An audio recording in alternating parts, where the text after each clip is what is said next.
Hallelujah. Hallelujah. यीशु मसीह हमारा जीवित उद्धार कर रहा है। तो हम प्रभु यीशु के वचन में से पढ़ेंगे पहला कुरिन्थियों उसका 9:15 से। परंतु मैं इनमें से कोई भी बात काम में न लाया, और न मैंने ये बातें इसलिए नहीं लिखी कि मेरे लिए ऐसा किया जाए, क्योंकि इसमें तो मेरा मरना ही भला है कि कोई मेरे घमंड को व्यर्थ ठहराए। यदि मैं सुसमाचार सुनाऊं तो मेरे लिए कुछ घमंड की बात नहीं, क्योंकि यह तो मेरे लिए अवश्य है। यदि मैं सुसमाचार ना सुनाऊं तो मुझ पर हाय, क्योंकि यदि अपनी इच्छा से यह करता हूं तो मजदूरी मुझे मिलती है। यदि अपनी इच्छा से नहीं करता तो भी भंडारीन मुझ पर सौंपा गया है, तो मेरी कौन सी मजदूरी है। यह सुसमाचार सुनाने में मसीह का सुसमाचार सेत मेत में दूँ, यहाँ तक कि सुसमाचार जो मेरा अधिकार है उसको भी मैं पूरी रीति से है ना।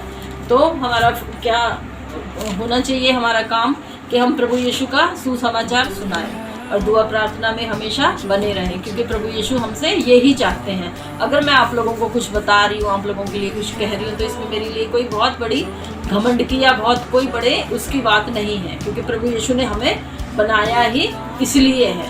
तो हम यीशु मसीह का सुसमाचार लोगों को बताएं और सुनाएं, और अपने, क्योंकि हम अपनी गवाहियाँ दें, क्योंकि प्रभु यीशु हमें संभालता है। ये चारों तरफ जो हम देख रहे हैं बीमारी हैं फैल रही हैं, कितना कुछ हो रहा है, लेकिन हम इस कलेश में भी हम ठीक ठाक हैं। तो हमारा कर्तव्य यही होना चाहिए कि हम जो दूसरे लोग हैं, जो अन्य जाति के हैं, जो विश्वास में नहीं है, तो हमें हर एक को, हमारा विश्वास ही होगा जब हम ऐसा विश्वास करते हैं कि यीशु मसीह हमारे लिए इस पृथ्वी पर आया है ना। तो यीशु मसीह सिर्फ विश्वासियों के लिए नहीं आया, कोई जात पात नहीं बनाई यीशु मसीह ने। यीशु मसीह ने सिर्फ एक मानव जाति के लिए यीशु मसीह ने क्रूस पे अपना लहू बहाया।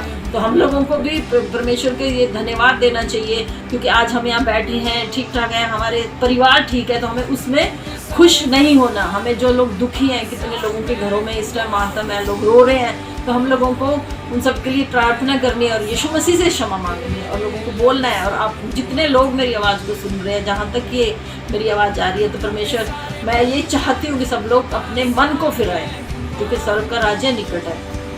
लेकिन निकट नहीं, और व्यवस्था विवरण में यहाँ लिखा है, मुझे याद नहीं है, लेकिन कि वो निकट नहीं आ पहुँचा है। तो प्रभु का राज्य आ पहुँचा है, तो हमें उसके लिए तैयार होना है और अपने सब भाइयों को, सब लोगों को तैयार करना है कि प्रभु यीशु का राज्य निकट है। मन फिराओ, मन फिराओ। जब तक मन नहीं फिराएंगे, अपने गुनाहों से पश्चाताप नहीं करेंगे। मन किससे फिराना है? अपने गुनाहों से, अपने पापों से, जो हमने गलतियाँ की हैं। तो यीशु मसीह हमको उन चीज़ों से छुड़ाते भी हैं। और जो ये लोग मर रहे हैं, इतने हम किसके लिए प्रार्थना कर रही है? प्रभु यीशु दया कर परमेश्वर, हमारे देश पे दया कर परमेश्वर, हमारे लोगों पे दया कर। और जब हम ऐसा बोलते हैं तो परमेश्वर हम पे दया भी करते हैं और वो हमारी प्रार्थना को सुनते भी हैं। और हमेशा ये बोला प्रभु यीशु आपकी इच्छा पूरी हो परमेश्वर, क्योंकि परमेश्वर एक के भी नाश होने से खुश नहीं होता। परमेश्वर चाहता है हर एक स्वर्ग के राज्य में जाए, जो उसने हमारे लिए तैयार किया हुआ, जो परमेश्वर चाहता है कि हम वहाँ पे जाए।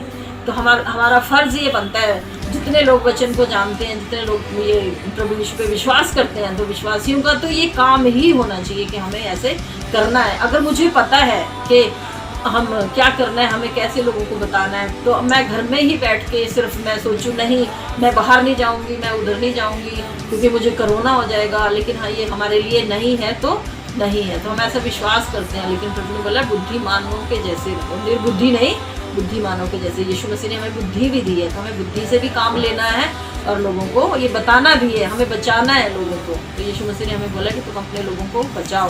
तो यीशु मसीह का धन्यवाद करते हैं कि प्रभु यीशु का कि उसने हमें बचाया है, इस महामारी से बचा के रखा, हमारे प्रियजनों को बचा के रखा है। और हमारे जीवनों की जो गवाही है, सबसे बड़ी गवाही तो ये है कि हम सांस ले रहे हैं, हम एक जो यीशु मसीह ने हमारे अंदर सांस फूकी है, उसके द्वारा हम जीवित भी हैं। इतनी उम्र तक हमें प्रभु यीशु ने जीवित रखा है, तो हम उसका धन्यवाद करना चाहिए हमें कि आज के दिन में हम ना किसी हॉस्पिटल में या ना कहीं हम कहीं पे लाइनों में लगे ऑक्सीजन के लिए कि हमें ऑक्सीजन मिल जाए, तो परमेश्वर का हाथ उठा के धन्यवाद करना चाहिए कि प्रभु जी तूने हमें अच्छा भला रखा है, हर रोगों से हर बीमारियों से बचा के रखा है। प्रभु मैं तो अपने लिए बहुत धन्यवाद देती हूँ कि परमेश्वर ने इतनी उम्र तक संभाल के रखा।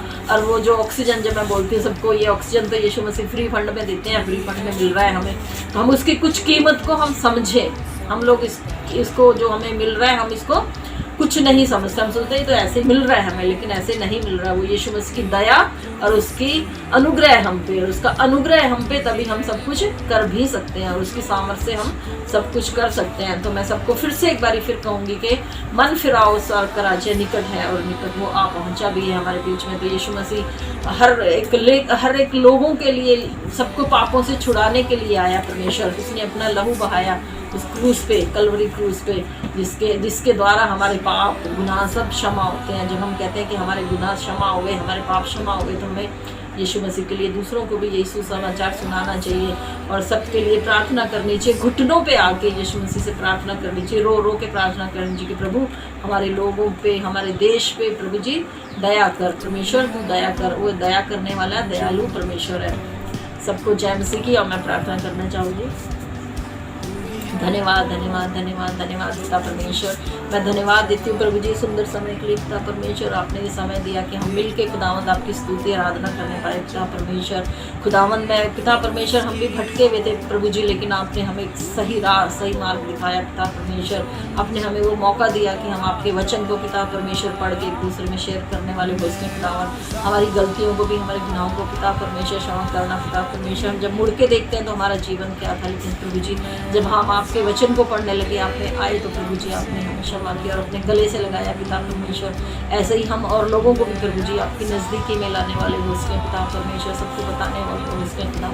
हम ये ना देखें कि कितनी बड़ी प्रॉब्लम है, कितनी बड़ी बीमारी है, कितना बड़ा कष्ट है खुदा, लेकिन हम आपको देखते हैं कि प्रभु जी आप सब कुछ कर सकते हैं। प्रभु जी ये बीमारी, ये प्रॉब्लम कुछ भी नहीं है पिता परमेश्वर आपके लिए। प्रभु जी आप सब कुछ कर सकते हैं पिता परमेश्वर। हम ना कहें कि महामारी है, ना कहें कि ये तूफान है, ना कहें कि पिता परमेश्वर खुदावंद उस तूफान से आप हमें बचा सकते हैं। हम आपकी ओर ताकते हैं प्रभु जी, आप हमें बचाते हैं पिता परमेश्वर। ये खुदावंद हम आपके वचनों के द्वारा प्रभु जी लोगों को कुछ बता सकें। खुदावंद जो लोग विश्वास नहीं करते हैं प्रभु जी, वो भी आपके विश्वास करें और वो जान सके कि यीशु मसीह ही जीवित उद्धार करता है। आप हमारे जीवित उद्धार करते हैं प्रभु जी, आपका धन्यवाद और धन्यवाद पिता परमेश्वर।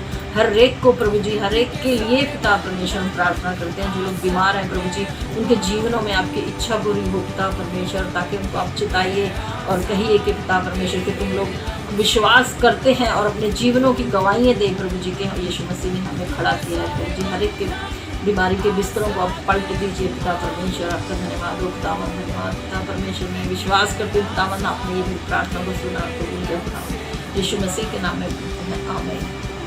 सबको जय मसीह।